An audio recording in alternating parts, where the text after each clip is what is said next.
Hi hello my dear viewers, this is your Prasanna Harikrishna. మరి ఈరోజు మనం సివిల్ సర్వీసెస్ సెషన్ 2, ఎందుకంటే లాస్ట్ సండే రోజున మనం సివిల్ సర్వీసెస్ సెషన్ను స్టార్ట్ చేయడం జరిగింది. ఎవరైతే ఇప్పుడు ఇంటర్మీడియట్ అదేవిధంగా డిగ్రీ చదువుతున్నటువంటి విద్యార్థులు కానీ డిగ్రీ పూర్తయినటువంటి విద్యార్థులు ఎవరైతే సివిల్ సర్వీసెస్ ప్రిపరేషన్ లోపల ఉన్నారో వారందరికీ ఉపయోగపడేటువంటి మనం ఈ 5 సెషన్స్ మీకు గతం లోపలనే చెప్పాను. గత సండే 5 సెషన్స్ నేను కండక్ట్ చేస్తాను అని చెప్పేసి దానిలో భాగంగానే లాస్ట్ సండే రోజు సివిల్ సర్వీసెస్కి సంబంధించినటువంటి బేసిక్ ఇన్ఫర్మేషన్ పైన మనం డిస్కస్ చేయడం జరిగింది.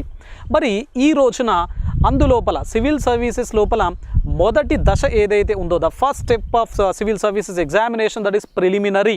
సో ప్రిలిమినరీ ఎగ్జామినేషన్ ఏ విధంగా ఉంటుంది, మరి దాని యొక్క ప్యాటర్న్ ఏ విధంగా ఉంటుంది, సెలెక్షన్ ప్రాసెస్ ఎట్లా ఉంటుంది, కట్ ఆఫ్ ఏ విధంగా ఉంటుంది, అదేవిధంగా రెఫరెన్సెస్ ఎట్లాంటి రెఫరెన్సెస్ను మనము చూడాలి, చదవాలి అనే అంశాలకు సంబంధించి మనం ఈరోజు ఈ సెషన్ లోపల డిస్కస్ చేద్దాం. ఓకేనా?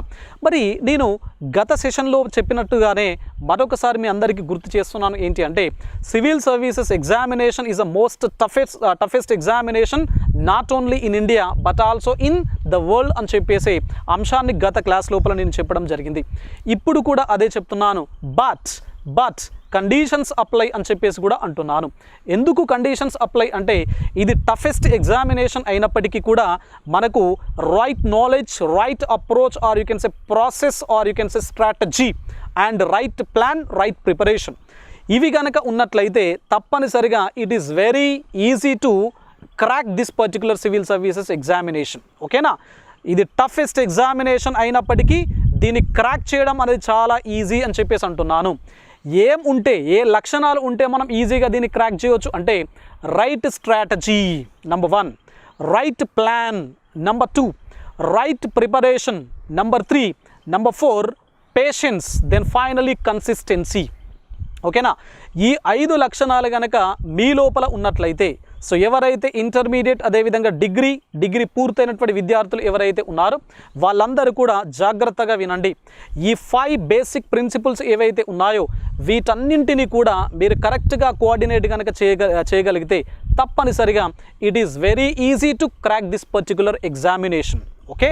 మరి అసలు ఈ preliminary examination point of view లోపల మనం ఏ అంశాలపైన ఫోకస్ చేయాలి అనేది మనం చూద్దాం. అందులోపల ఒక్కొక్క దాన్ని మీకు క్లియర్ కట్గా మీకు షేర్ చేయడం జరుగుతుంది. వినండి. రైట్. సో నెంబర్ 1, మొట్టమొదటి అంశం ఏంటి అంటే language of examination or mode of examination. Okay? మరి ఏ లాంగ్వేజ్ లోపల ఈ ఎగ్జామినేషన్ను కండక్ట్ చేయడం జరుగుతుంది జనరల్గా అంటే civil services examination particularly preliminary ఎగ్జామినేషన్ను మీరు చూసినట్లయితే మనకు 2 భాషల లోపల ఈ ఎగ్జామ్ను కండక్ట్ చేయడం జరుగుతుంది. ఓకేనా? మొదటిది ఇంగ్లీష్ ఈజ్ కామన్ అండి. ఇంగ్లీష్ అనేది తప్పనిసరిగా ప్రతి ఎగ్జామినేషన్ సెంట్రల్ లెవెల్ లోపల జరిగేటువంటి ప్రతి ఎగ్జామినేషన్ లోపల ఇంగ్లీష్ అనేది లాంగ్వేజ్గా ఉంటుంది. నెంబర్ 2, ఇంగ్లీష్ మీడియం లోపలనైనా పేపర్ ఉంటుంది లేదా హిందీ మీడియం లోపలనైనా పేపర్ ఉంటుంది. అంటే అర్థం ఏంటి, మీకు పేపర్ లోపల 2 హిందీ వర్షన్ ఉంటుంది, అదేవిధంగా ఇంగ్లీష్ వర్షన్ పేపర్ అనేది మీకు కనబడడం జరుగుతుంది. ఒకవేళ మీకు రీసెంట్గా NRA వచ్చింది కదా, నేషనల్ రిక్రూట్మెంట్ ఏజెన్సీ, మరి దాని ప్రకారము 14 రీజనల్ లాంగ్వేజెస్ లోపల కూడా ఎగ్జామినేషన్ను కండక్ట్ చేయబోతున్నాం అని చెప్పేసి NRA లోపల చెప్పడం జరిగింది. మరి ఫ్యూచర్ లోపల ఒకవేళ NRA యొక్క ఇంపాక్ట్ అనేది సివిల్ సర్వీసెస్ ఎగ్జామినేషన్ సిస్టమ్ పైన కనుక ఉన్నట్లయితే తప్పనిసరిగా భవిష్యత్తు లోపల మనకు భారతదేశం లోపల ఉండేటువంటి వివిధ రకాల రీజనల్ లాంగ్వేజెస్ లోపల కూడా కండక్ట్ చేయడానికి అవకాశం అనేది ఉంటుంది ఒకవేళ రిఫార్మ్స్ కనుక ప్రాపర్గా జరిగితే. ఓకేనా? సో రెండవది, మరి ఏంటి అసలు ఈ ఎగ్జామినేషన్ ప్యాటర్న్ ఎట్లా ఉంటుంది అంటే మనం ప్రిలిమినరీ గురించి మాట్లాడుకుంటున్నాం. ఓకేనా?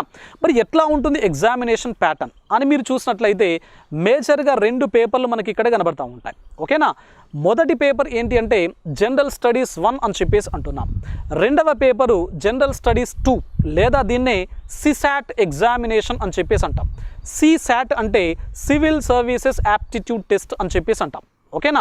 మొదటి పేపర్ జనరల్ స్టడీస్, రెండవ పేపర్ జనరల్ స్టడీస్ 2 లేదా CSAT అని చెప్పేసి అంటున్నాం. ఓకే? మరి ఈ 2 పేపర్లకి ఈక్వల్ వెయిటేజ్ను ఇవ్వడం జరిగింది. ఎంత మార్కులు అంటే మొదటి పేపర్కు 200 మార్క్స్, రెండవ పేపర్ కూడా 200 మార్క్స్. అంటే ఓవరాల్గా ప్రిలిమినరీ ఎగ్జామినేషన్ ప్యాటర్న్ ఏదైతే ఉందో 200 plus 200 is equals to 400 marks weightage అన్నమాట. మరి ఇక్కడ గమనించాలి, 400 మార్క్స్ వెయిటేజ్ ఇచ్చినప్పటికీ మొదటి paper that is general studies 1 ఏదైతే ఉందో అందులో సాధించినటువంటి మార్కులు ఏవైతే ఉన్నాయో, అందులో పొందినటువంటి మార్కులు ఏవైతే ఉన్నాయో, సో వాటిని మాత్రమే నెక్స్ట్ స్టేజ్ దట్ ఈస్ మెయిన్స్కి కన్సిడర్ చేయడం జరుగుతుంది. అంటే so general studies 1 is treated as the merit examination. ఓకేనా? అంటే జనరల్ స్టడీస్ 1 లోపల ఒక అభ్యర్థికి ఎక్కువ మార్కులు కనుక వచ్చినట్లయితే ఓకే, మరి ఆ అభ్యర్థి నెక్స్ట్ స్టేజ్ దట్ ఈస్ మెయిన్స్కి వెళ్ళడానికి అవకాశం అనేది ఉంటుంది. మరి ఏంటి రెండవ పేపర్? దాన్ని సీసాట్ అని చెప్పేసి అంటున్నాం.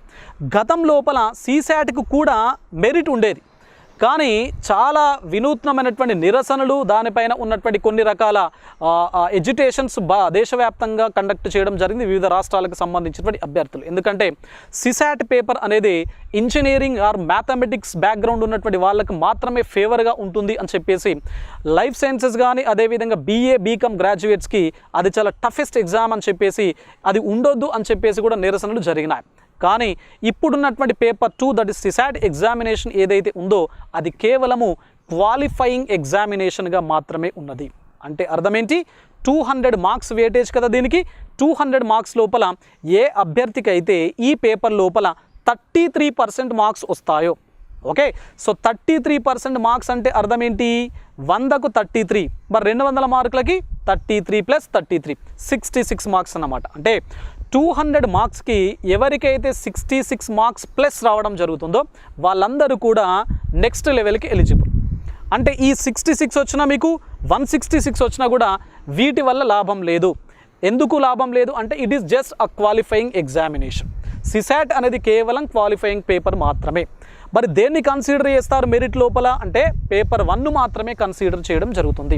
కాబట్టి అభ్యర్థులు ఎవరైతే ఉన్నారో సిసాట్ లోపల మీరు ఎక్కువగా ఫోకస్ పెట్టి ఎక్కువగా కాన్సన్ట్రేట్ చేసి మీ యొక్క టైం ఏదైతే ఉందో దాన్ని వృధా చేసుకోకండి. మీకు తెలుస్తుంది మీ స్ట్రాటజీ, మీ యొక్క స్ట్రెంగ్త్, మీ యొక్క ఎబిలిటీస్ మీకు తెలుస్తూ ఉంటాం. మరి సిసాట్ లోపల ఉన్నటువంటి ఏవైతే అంశాలు ఉన్నాయో దాని లోపల జనరల్గా ఏముంటాయి? జనరల్ ఇంగ్లీష్ కాంప్రహెన్షన్ ఉంటుంది. అంటే ప్యాసేజ్ ఇవ్వడం జరుగుతుంది, దాని కింద క్వశ్చన్స్ ఉంటాయి. ప్యాసేజ్ను జాగ్రత్తగా అనాలిసిస్ చేయాలి, దాని కింద ఉన్నటువంటి క్వశ్చన్స్ను మనం ఆన్సర్ చేయాలి. అదేవిధంగా డేటా ఇంటర్ప్రిటేషన్ ఉంటుంది. డేటా ఇంటర్ప్రిటేషన్ అంటే అర్థం ఏంటి? మీకు జనరల్గా బార్ గ్రాఫ్స్ కానీ పై గ్రాఫ్స్ కానీ లేకపోతే చార్ట్స్ కానీ లేకపోతే ట్యాబ్యులేషన్ టేబుల్స్ కానీ ఇవన్నీ కూడా మీకు ఇవ్వడం జరుగుతుంది. ఇచ్చి మళ్ళీ దాని కింద క్వశ్చన్స్ అడుగుతూ ఉంటాం. ఫర్ ఎగ్జాంపుల్ ఒక గ్రాఫ్ ఇస్తాడు లేదా ఒక పై గ్రాఫ్ బార్ గ్రాఫ్ ఇవ్వడం జరుగుతుంది. దాన్ని బేస్ చేసుకొని కింద ఇచ్చినటువంటి క్వశ్చన్స్కి మనం ఆన్సర్ చేయాలి. ఓకేనా? అదేవిధంగా బేసిక్ న్యూమరసీ ఉంటుంది. అంటే న్యూమరికల్ ఎబిలిటీ అన్నమాట. సో బేసిక్ న్యూమరసీ మనకు ప్రాబ్లమ్స్ ఉంటాయి కదా మ్యాథమెటిక్స్కి రిలేటెడ్గా, బేసిక్ ప్రాబ్లమ్స్ ఏవైతే ఉన్నాయో వాటిపైన మనకు క్వశ్చన్స్ ఉంటాయి. అదేవిధంగా mental ability. So general mental ability అని చెప్పేసి పదాన్ని వాడడం జరిగింది సివిల్ సర్వీసెస్ ఎగ్జామినేషన్ సిలబస్ లోపల. మరి basic or general mental ability like mental ability అంటే మీకు తెలుసు directions, blood relations, clocks, calendars etcetera. మరి అట్లాంటివి బేసిక్ ఇన్ఫర్మేషన్తో కూడుకున్నటువంటి మెంటల్ ఎబిలిటీ అనేది కూడా మనకి ఇక్కడ ఉంటుంది. అదేవిధంగా ప్రాబ్లమ్ సాల్వింగ్ స్కిల్స్ ఉంటాయి. Okay, so problem solving skills అంటే ఒక ప్రాబ్లం వచ్చినప్పుడు మనం ఏ విధంగా దాన్ని ఓవర్కమ్ చేయడం జరుగుతుంది అనేది కూడా ఈ సిసాట్ లోపల టెస్ట్ చేయడం జరుగుతూ ఉంటుంది. ఓకేనా? కాబట్టి ఈ కాంపోనెంట్స్ ఏవైతే ఉన్నాయో ఇవన్నీ కూడా మనకు CSAT that is general studies paper 2లో ఉంటాయి. 200 మార్కుల వెయిటేజ్ ఉంటుంది, కానీ ఇది క్వాలిఫైయింగ్ ఎగ్జామినేషన్ మాత్రమే. అంటే అర్థమేంటి? దీని లోపల 33% మార్క్స్ రావడం లేదా 66 మార్క్స్ కనుక మీకు వచ్చినట్లయితే you will be qualified for next exam. Okay, so ఇందులోపల మీరు క్వాలిఫై అవుతారు, నెక్స్ట్ ఎగ్జామ్కి వెళ్తారు. Clear? Then come to paper 1. మరి పేపర్ 1 అనేది చాలా చాలా చాలా ఇంపార్టెంట్ ఆస్పెక్ట్. ఇందులోపల 200 మార్క్స్ ఉంటాయి అని చెప్పేసి అన్నాను. మరి ఈ 200 మార్క్స్లో మనం ఎంత స్కోర్ చేయాలో అంత చేయాలి. ఓకేనా? సో జనరల్గా ట్రెండ్ను మీరు గమనించినట్లయితే సివిల్ సర్వీసెస్ ఎగ్జామినేషన్ ట్రెండ్ను గమనించినట్లయితే ఓసీ కేటగిరీ లోపల మీకు 100+ కనుక వచ్చినట్లయితే అఫ్కోర్స్ కొన్ని సందర్భాల లోపల 96, 97, 98 కట్ ఆఫ్ ఉంది. అంటే 200 మార్క్స్కి 98 మార్క్స్ వచ్చిన వాళ్ళు eligible next exam that is మెయిన్స్కి ఎలిజిబుల్గా ఉన్నారు. అదే ఓబీసీ, ఎస్సీ, ఎస్టీ పీడబ్ల్యూడి అంటే పర్సన్స్ విత్ డిజేబిలిటీ, రీసెంట్గా వచ్చినటువంటి EWS that is economically weaker సెక్షన్స్కి సంబంధించి కట్ ఆఫ్ అనేది గ్రాడ్యువల్గా తగ్గుతుంది. ఓకేనా, ఓపెన్ కాంపిటీషన్ ఓసీ లోపల కొంచెం కట్ ఆఫ్ ఎక్కువగా ఉంటుంది. గ్రాడ్యువల్గా ఓబీసీకి, ఎస్సీ, ఎస్టీ, పీడబ్ల్యూడి, ఈడబ్ల్యూఎస్కి వచ్చేసరికి కట్ ఆఫ్ అనేది గ్రాడ్యువల్గా తగ్గడం జరుగుతుంది. కాబట్టి మీరు 100+ అనేది సేఫ్ మార్క్ కేటగిరీ. ఓకేనా, 200 మార్క్స్కి 100+ అనేది మనకు సేఫెస్ట్ మార్క్గా మనం కన్సిడర్ చేయడం జరుగుతుంది. మరి ఎట్లా ఉంటుంది ప్యాటర్న్ అని చెప్పేసి అంటున్నాను అంటే, ఇప్పుడు 200 మార్క్స్ అని చెప్పేసి అన్నాను కదా, పేపర్ 1 లోపల 200 మార్క్స్ లోపల ఎన్ని క్వశ్చన్స్ ఉంటాయి అంటే 100 క్వశ్చన్స్ ఉంటాయి. క్లియర్, మార్క్స్ 200, క్వశ్చన్స్ నంబర్ ఎంత 100 అంటే అర్థం ఏంటి, ఈచ్ క్వశ్చన్ క్యారీస్ 2 మార్క్స్. ప్రతి క్వశ్చన్కి 2 మార్కుల వెయిటేజ్ అనేది ఉంటుంది.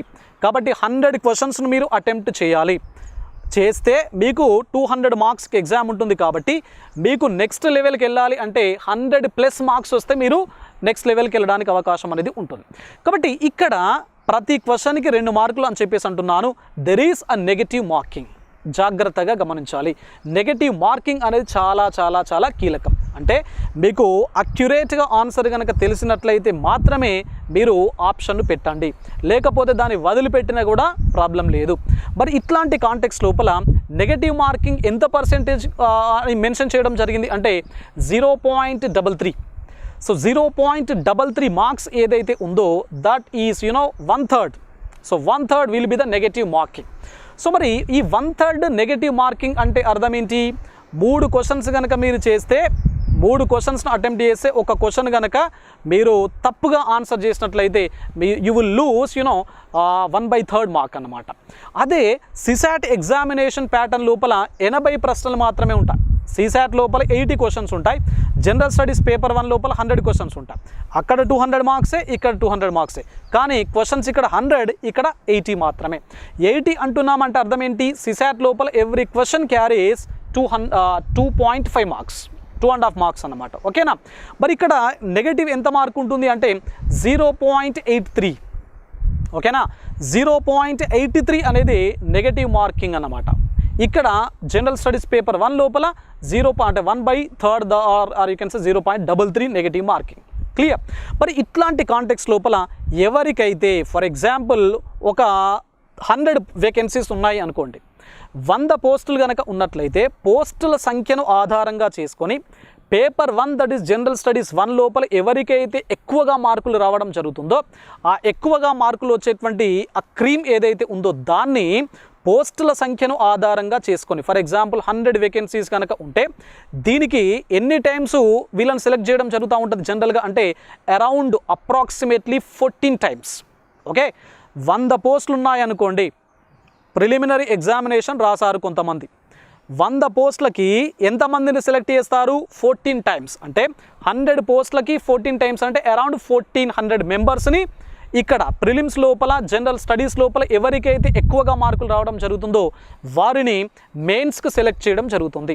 ఓకే, అంటే 1400 మెంబర్స్ని మెయిన్స్కి సెలెక్ట్ చేస్తాం.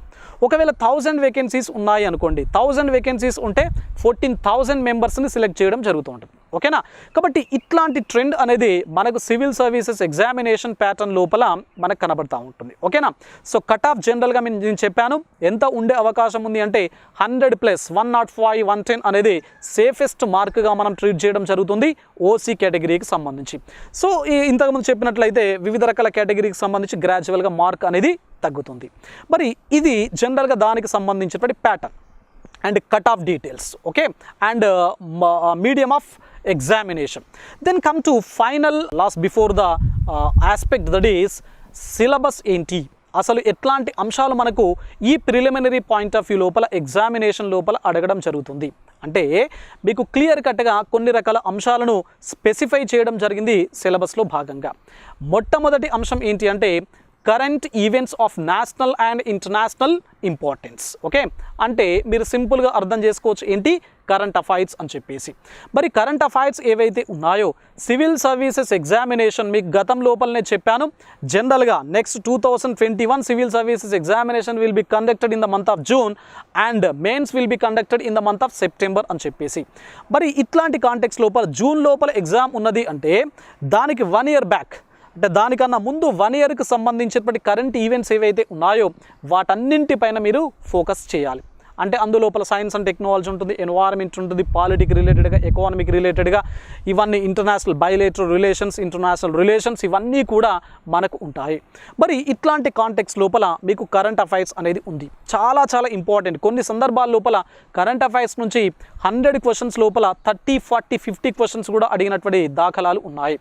జనరల్గా 20+ అనేది తప్పనిసరిగా మనకు కరెంట్ అఫైర్స్ నుంచి అడిగేటువంటి ప్రశ్నలు. దెన్ నెంబర్ 2 రెండవ అంశం ఏంటి అంటే హిస్టరీ ఆఫ్ ఇండియా. సిలబస్ లోపల క్లియర్గా మెన్షన్ చేసినటువంటి పదం ఏంటి అంటే history of India and Indian national movements. ఓకేనా? సో భారతదేశం యొక్క చరిత్ర మరియు భారతదేశం లోపల ఇండియన్ నేషనల్ మూమెంట్ ఏ విధంగా జరిగింది అని చెప్పేసి. మరి ఇక్కడ జనరల్గా హిస్టరీని మనకు ఏంటి ఈజీనెస్ కోసము ancient, medieval and modern Indian హిస్టరీగా క్లాసిఫై చేయడం జరుగుతుంది. ఈ 3 సెగ్మెంట్స్ లోపల మోడర్న్ ఇండియన్ హిస్టరీ ఏదైతే ఉందో సో దానికి ఎక్కువగా వెయిటేజ్ అనేది ఉంటుంది. ఫర్ ఎగ్జాంపుల్ 20 క్వశ్చన్స్ కనుక ఇండియన్ హిస్టరీ నుంచి వచ్చాయి అనుకోండి, ఆ 20 క్వశ్చన్స్ లోపల హాఫ్ ఆఫ్ ద మార్క్స్, సగం మార్కులు మనకు మోడర్న్ ఇండియన్ హిస్టరీ నుంచి వస్తాయి. మిగతా సగం మార్కులు ఏన్షియంట్ అండ్ మెడివల్ నుంచి అడగడం జరుగుతుంది. కాబట్టి మోడర్న్ ఇండియన్ హిస్టరీ అనేది చాలా చాలా important aspect with respect to Indian history అని చెప్పేసే విషయాన్ని మీరు కొంచెం గుర్తుపెట్టుకొని అదేవిధంగా మీ ప్రిపరేషన్ను కంటిన్యూ చేయండి. జనరల్గా ఏన్షియంట్ ఇండియన్ హిస్టరీ లోపల బేసిక్గా మనకు Indus valley civilization and Vedic culture, Indus valley, Vedic culture, Buddhism, Jainism, ఈ 4 ఆస్పెక్ట్స్ ఏవైతే ఉన్నాయో ఇవి చాలా చాలా ఇంపార్టెంట్ ఆస్పెక్ట్స్. సో వీటిని ఎక్కువగా కాన్సన్ట్రేట్ చేయండి. నెక్స్ట్ మెడివల్ ఇండియన్ హిస్టరీకి వచ్చేసరికి 2. So Mughal dynasty and Delhi sultanates. So Delhi sultanates and Mughal dynasty ఇవి 2 కూడా చాలా ఇంపార్టెంట్ ఆస్పెక్ట్స్. దెన్ మోడర్న్ వచ్చేసరికి తప్పనిసరిగా ప్రతి ఆస్పెక్ట్ను మీరు చదవాల్సింది. ఓకేనా?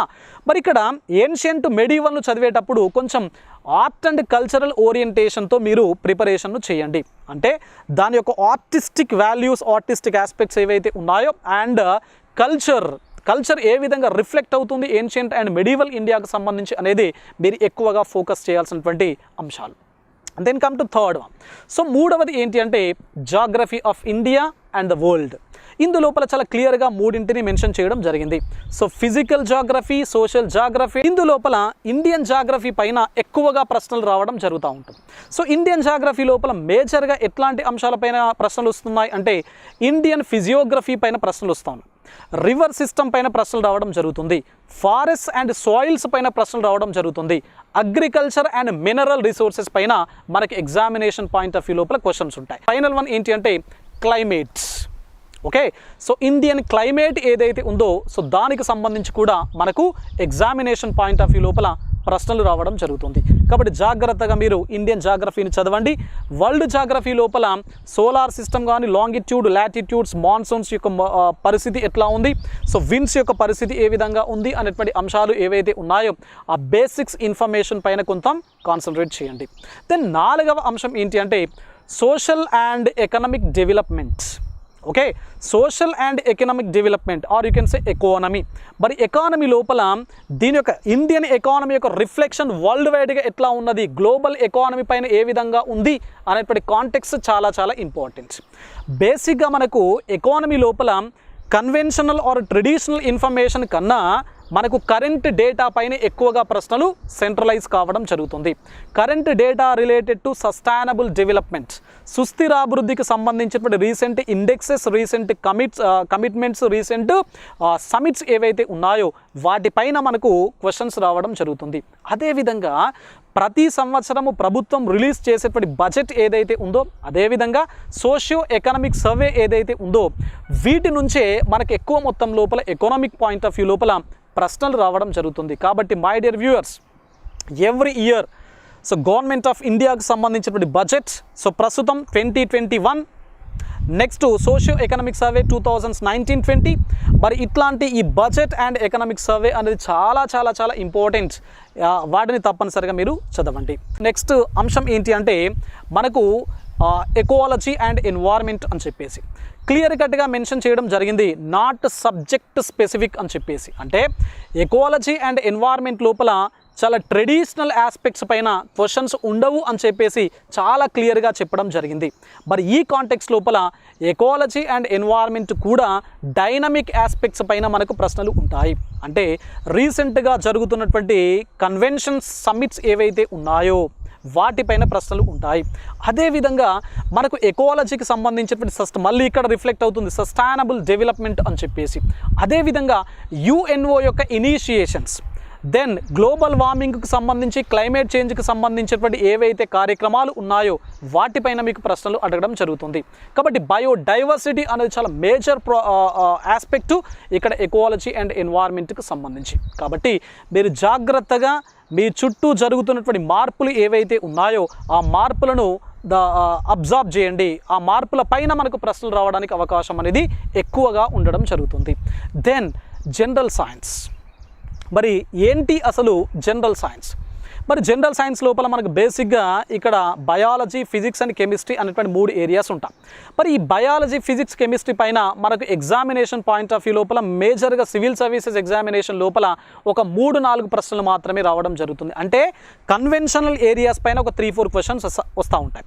కానీ ఎక్కువగా ప్రశ్నలు ఎక్కడి నుంచి వస్తూ ఉంటాయి అంటే సైన్స్ అండ్ టెక్నాలజీ నుంచి రావడం జరుగుతుంది. ఒక అరౌండ్ 7 to 10 మార్క్స్ మనకు కేవలం సైన్స్ అండ్ టెక్నాలజీ నుంచి వస్తూ ఉంటాయి. ట్రెడిషనల్ బయాలజీ, ఫిజిక్స్, కెమిస్ట్రీ నుంచి ఒక 3-4 క్వశ్చన్స్ మాత్రమే రావడం జరుగుతుంది. కాబట్టి సైన్స్ అండ్ టెక్నాలజీ ఏదైతే ఉందో అంటే మీరు సైన్స్ అండ్ టెక్నాలజీ లోపల రీసెంట్ గవర్నమెంట్ డెవలప్మెంట్స్ ఏంటి, గవర్నమెంట్ ఆఫ్ ఇండియా యొక్క ఇనిషియేటివ్స్ ఏ విధంగా ఉన్నాయి, స్పేస్ సైన్స్ లోపల recent launches like PSLV launches, GSLV launches ఎట్లా ఉన్నాయి. దెన్ అటామిక్ ఎనర్జీ లోపల భారతదేశం యొక్క for example energy, nuclear suppliers groups కోసం కానీ ఎంటీసీఆర్ అని చెప్పేసి, ఆస్ట్రేలియా గ్రూప్ అని చెప్పేసి ఇట్లాంటి గ్రూపులు వాటి యొక్క రూల్స్ అండ్ రెగ్యులేషన్స్ ఏ విధంగా ఉన్నాయి, సో భారతదేశం యొక్క రోల్ ప్రపంచవ్యాప్తంగా ఏ విధంగా ఉన్నది అని చెప్పేసి. అదేవిధంగా డిఫెన్స్ సెక్టార్ లోపల ఆర్మీకి సంబంధించినటువంటి డెవలప్మెంట్స్, నేవీకి సంబంధించినటువంటి డెవలప్మెంట్స్, అదేవిధంగా ఎయిర్ ఫోర్స్కి సంబంధించినటువంటి డెవలప్మెంట్స్. సో ఇప్పుడు యుద్ధ వాతావరణం కమ్ముకున్నది. మరి ఈ కాంటెక్స్ట్ లోపల రీసెంట్గా మనం ఫ్రాన్స్ నుంచి రఫాయిల్ ఫైటర్ జెట్స్ను మనము ఏం చేసుకున్నాం, ఇంపోర్ట్ చేసుకోవడం జరిగింది. మరి రఫాయిల్ ఫైటర్ జెట్స్కి సంబంధించినటువంటి స్పెసిఫికేషన్స్ ఏ విధంగా ఉన్నాయి అనే కాంటెక్స్ట్ లోపల మనకు ప్రశ్నలు రావడానికి అవకాశం ఉంది. కాబట్టి రెన్యూవబుల్ ఎనర్జీ రిసోర్సెస్ కానీ, నానో టెక్నాలజీ కానీ, రోబోటిక్ టెక్నాలజీ కానీ, బయోటెక్నాలజీ కానీ, స్టెమ్ సెల్ టెక్నాలజీ కానీ, క్లోనింగ్ కానీ, సో ఇట్లాంటి అంశాలు ఏవైతే ఉన్నాయో సో వాటిపైన మనకు ప్రశ్నలు రావడానికి అవకాశం అనేది ఉంటుంది. కాబట్టి జాగ్రత్తగా మీరు ఈ సిలబస్ అంతా ఏదైతే ఉందో దీన్ని చాలా జాగ్రత్తగా డిజైన్ చేసుకోండి. మీరు ఇవన్నీ చేసిన తర్వాత తప్పనిసరిగా చేయాల్సినటువంటి ముఖ్యమైనటువంటి అంశం ఏంటి అంటే ప్రీవియస్ క్వశ్చన్ పేపర్స్ను సాల్వ్ చేయండి. ఓకే, సో ప్రీవియస్ క్వశ్చన్ పేపర్స్ను ఒకసారి మీరు కనుక చూసినట్లయితే క్వశ్చన్ యొక్క డెప్త్నెస్ ఏ విధంగా ఉంది, ఎగ్జామినేషన్ ఓరియంటేషన్ ఏ విధంగా ఉంది, ఏ అంశాలను ఎక్కువగా పాయింట్అవుట్ చేయడం జరుగుతుంది అనే క్లారిటీ మీకు రావడానికి అవకాశం అనేది ఉంటుంది. కాబట్టి ప్రీవియస్ క్వశ్చన్ పేపర్స్ను సాల్వ్ చేస్తూ కంప్లీట్గా కంటెంట్ను 2-3 సార్లు రివైజ్ చేస్తూ దెన్ ఫైనల్గా మీరు ఏం చేస్తారు అంటే ప్రాక్టీస్ టెస్ట్లను అటెంప్ట్ చేయండి. ఓకే, సో టెస్ట్ సిరీస్ ఏదైతే ఉందో దాన్ని అటెంప్ట్ చేయండి. మ్యాక్సిమం క్వశ్చన్స్ను అటెంప్ట్ చేసే ప్రయత్నం చేయండి. మ్యాక్సిమం క్వశ్చన్స్ను అటెంప్ట్ చేయడం వల్ల ఏమవుతుంది అంటే final you will get perfection. మీకు పర్ఫెక్షన్ రావడానికి అవకాశం అనేది ఉంటుంది. కాబట్టి తప్పనిసరిగా మీరు ఎగ్జామినేషన్ లోపల సక్సెస్ కావడానికి అవకాశం ఉంది. నెక్స్ట్ లెవెల్ దట్ ఈస్ మెయిన్స్కి వెళ్ళడానికి అవకాశం అనేది ఉంటుంది. కాబట్టి చాలా జాగ్రత్తగా మంచిగా స్ట్రాటజిక్గా మీరు ప్లాన్ చేయండి. మరి రెఫరెన్సెస్ ఫైనల్ ఆస్పెక్ట్ ఏంటి అంటే రెఫరెన్సెస్. సో రెఫరెన్సెస్ మీకు కంప్లీట్గా ఇక్కడ మీకు స్లైడ్ డిస్ప్లే కావడం జరుగుతుంది. ఆ రెఫరెన్సెస్ ప్రతిదానికి references for example Indian polity ఉంది అనుకోండి. So Indian polity by Lakshmikanth. So Lakshmikanth book అనేది చాలా మంచి బుక్గా మనం ఇండియన్ పాలిటీకి సంబంధించి పాలిటీ కానీ, constitution, political system and Panchayat Raj, public policy, rights issues ఏవైతే ఉన్నాయో వీటన్నింటికి సంబంధించి ఈ సెగ్మెంట్కి సంబంధించి మీకు ఇండియన్ పాలిటీ బై లక్ష్మీకాంత్.